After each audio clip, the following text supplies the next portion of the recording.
Panorama TVC de volta, aqui pela TV Câmara de São José do Rio Preto. E agora o assunto é assédio moral e sexual nas empresas. O caso envolvendo o presidente afastado da CBF, Confederação Brasileira de Futebol, abriu novamente a discussão sobre esse tema. E para falar sobre ele, nós convidamos o vice-coordenador da Comissão de Direito do Trabalho da OAB São José do Rio Preto, Gustavo Esquive. Gustavo, boa tarde, você me ouve bem? Boa tarde, sim. Boa tarde a todos. Bom, Gustavo, a gente tem acompanhado a repercussão nas mídias, né, nos últimos dias, a respeito desse caso que de fato chocou muito a audiência. Mas sabemos que são milhares de casos relatados nos últimos anos de assédio, não é tanto o sexual como o assédio moral. Gostaria que você abrisse a nossa entrevista pontuando qual é a definição de assédio moral. Que caso pode ser enquadrado, pode ser encaixado nessa definição? Certo. O assédio moral, muitas vezes as pessoas acham que ele se restringe àquele comportamento, vamos dizer assim, explosivo de um chefe que de repente fica nervoso, grita com um funcionário, mas ele não se restringe a isso. O assédio moral, ele é definido como uma conduta reiterada durante o contrato de trabalho que vise dar um tratamento diferenciado, um tratamento discriminatório ao trabalhador. E esse tratamento discriminatório, ele pode se manifestar de várias formas. Então, ele pode ser com um tratamento ofensivo, aquele tratamento ríspido, com xingamentos, com ofensas pessoais, mas também há casos em que há decisões judiciais que, por exemplo, funcionários de alto cargo que têm vamos dizer assim, uma mesa mais simples do que um funcionário que tenha o mesmo cargo, que tenha retirado, por exemplo, algum benefício que seja dado para um par da mesma função. Então, o assédio moral ele é bem amplo, assim, ele pode ser, mas a gente resumir seria essa questão desse tratamento diferenciado dado a algum funcionário. De repente, um isolamento, né? A gente vê em algumas empresas quando há tratamentos de isolamento, né? O famoso colocar na geladeira também. Isso pode ser considerado assédio moral? Sim, sim. Inclusive, a questão do ócio, de repente você colocar o funcionário chega, bate ali o ponto para começar o trabalho e fica o dia todo sem fazer nada. Aí chega, dá 6 horas da tarde, ele bate o ponto para ir embora e não foi passada nenhuma tarefa para ele. Então, essa também é uma forma aí de assédio moral. Não passar tarefa ou então passar tarefas impossíveis também, de repente, aquelas metas super difíceis de serem alcançadas? Também. Aquela coisa assim, da cobrança excessiva. Lógico que a gente sabe que cobrança, ela sempre vai existir em qualquer ambiente de trabalho. Mas essa cobrança, ela não pode, sob nenhuma hipótese, ultrapassar ali o limite do razoável, né? Não pode ser uma cobrança que gere um estresse excessivo, um trauma excessivo, isso também pode se considerar um assédio moral. Bem, quando a gente fala de assédio, é muito comum a gente pensar de cima para baixo, né? Do chefe para o subordinado. Existem outras formas? É possível que o assédio moral seja praticado para profissionais do mesmo nível hierárquico?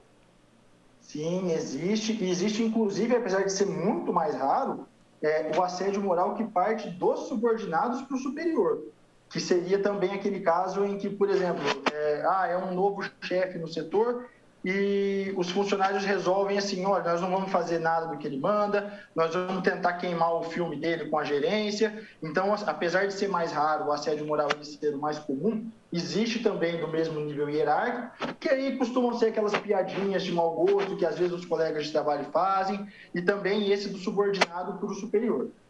Bem, e aí agora a gente parte para o assédio sexual, né? A gente viu aí nessas últimas notícias, como eu comentei no início da nossa conversa, alguns diálogos foram divulgados, diálogos que interferem muito na intimidade, não é, do funcionário, que tem uma conotação sexual muito evidente. Via de regra, é assim que acontece? O assédio sexual, ele não é só quando chega naquele ponto das mensagens que foram divulgadas, que ali é uma coisa assim, bem explícita, né? Mas, por exemplo, às vezes aquelas, vamos colocar entre aspas, brincadeirinhas entre colegas de trabalho, ou às vezes você pede uma ajuda para o seu colega de trabalho e ele vem e fica tentando forçar um toque, alguma coisa assim. Isso também, tudo que gere um constrangimento ele pode ser interpretado como um assédio sexual. É lógico que no caso em que você trouxe como exemplo aí do presidente afastado da CBF, foi uma coisa muito mais explícita, né? que muito mais invasiva do que esses exemplos que eu estou dando, mas isso também pode vir a configurar um assédio sexual. E para fazer uma denúncia, o que o funcionário deve observar? Ele primeiro deve procurar um superior, no caso um superior confiável, né, que ele possa contar nessa situação, deve reunir provas. Como que tem que ser esse processo? A questão do assédio sexual, um dos grandes problemas que existe é a prova, né? Porque ainda o assédio moral, muitas vezes, ele acaba acontecendo na frente de outros funcionários. E o assédio sexual, a gente sabe que ele se dá de uma forma mais velada. Então, ainda no caso da CBF, ela conseguiu essas gravações que serviram como prova aí de forma até cabal, vamos dizer assim, né? Mas não só gravações, de repente, algum bilhetinho com conteúdo mais ofensivo, alguma conversa de WhatsApp, a gente sabe que hoje o WhatsApp acaba todo mundo usando aí, então tudo isso serve como prova. A testemunha também serve como prova, mas é que nos casos de assédio sexual acaba sendo mais difícil uma prova testemunhal para poder corroborar isso que acontece, né? E aí o ideal é, logo no princípio, procurar um advogado para receber esse tipo de orientação, para de repente até já ingressar com o processo? Sim, porque o que acontece? A empresa ela é responsável pela atitude dos seus funcionários. Então, num caso de assédio sexual ou mesmo de assédio moral, o empregado ele pode, inclusive, pleitear na justiça a rescisão indireta do seu contrato de trabalho, que é o que a gente chama popularmente do funcionário dar uma justa causa para a empresa. Ele rescinde o contrato e recebe todos os direitos que ele teria para receber, como se ele tivesse sido mandado embora. Porque é responsabilidade da empresa, além de responder pelos atos dos seus funcionários, dos seus prepostos, zelar pelo bom ambiente de trabalho. E a gente sabe que quando acontece esse tipo de conduta, o ambiente de trabalho ele já não é bom, né? E para o assediador, o que pode acontecer para essa pessoa? Que tipo de punição ou penalidade ele pode sofrer?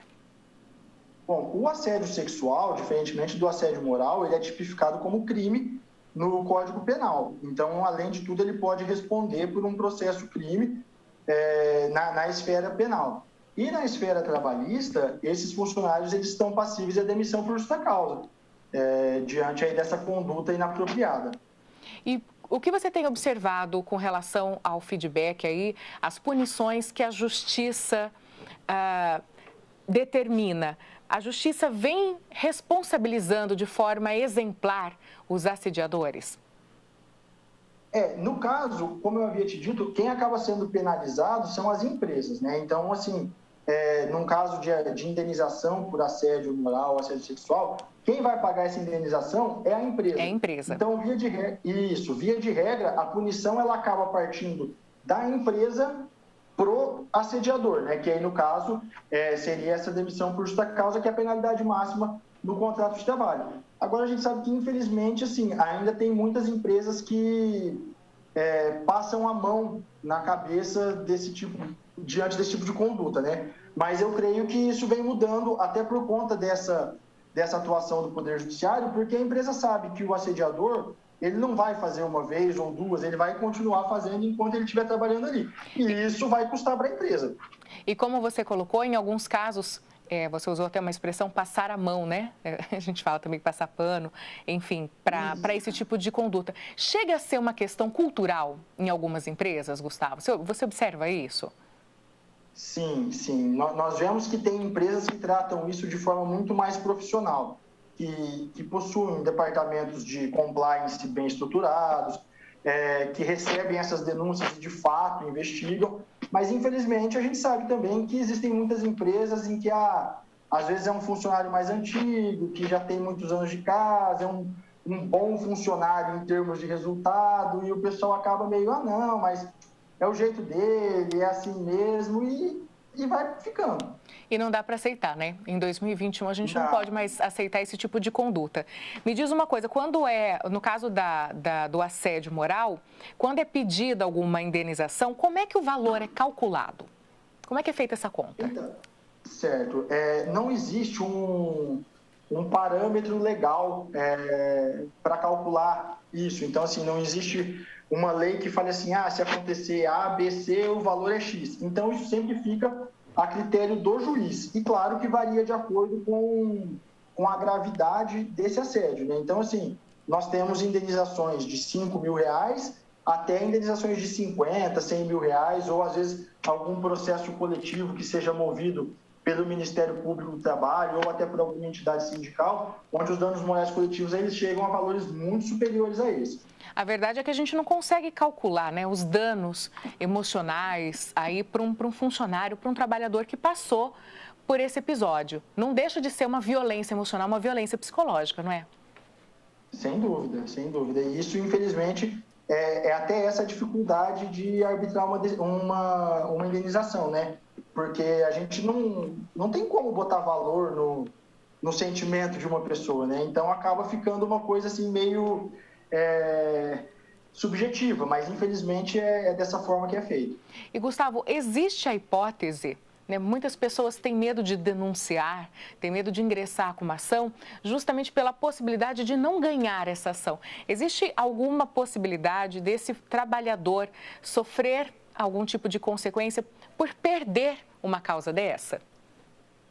Sim, desde 2017, com a reforma trabalhista, todo trabalhador que venha a perder uma ação, ele vai ser condenado ao pagamento de honorários sucumbenciais, que são os honorários que são pagos pela parte que perdeu para o advogado da parte que ganhou o processo. Então, até 2017, nós não tínhamos esse tipo de cobrança. E aí, com a reforma trabalhista, foi instituído isso, e esse valor ele pode variar de 5% a 15% do valor do pedido que foi negado pelo juiz. Então, o caminho é mesmo procurar um bom advogado, se orientar, reunir, aí, se possível, testemunhas, né? Como a gente falou, em alguns casos é mais difícil, mas é importante que tenha esse embasamento, testemunhas, provas, porque, afinal de contas, esse processo todo é uma defesa emocional, uma defesa física, a defesa do próprio valor de trabalho. Sim, e é uma coisa assim que, por mais difícil que seja para a pessoa, de repente, ficar remoendo isso num processo, ficar relembrando tudo o que aconteceu, ainda assim é a maneira mais efetiva de que a cultura das empresas que ainda mantém esse tipo de funcionário trabalhando, ela seja alterada, porque isso aí vai doer no bolso. E aí, conforme as pessoas forem conseguindo mover essas ações e terem sucesso nessas ações, essa cultura, por bem ou por mal, ela vai ter que ser modificada. É assim que a gente muda o mundo, né, Gustavo? Muito obrigada pela sua participação, pelos seus esclarecimentos e a TV Câmara está sempre à disposição da OAB São José do Rio Preto para trazer informação e esclarecimentos. Eu que agradeço a oportunidade e uma boa tarde a todos. Muito obrigada.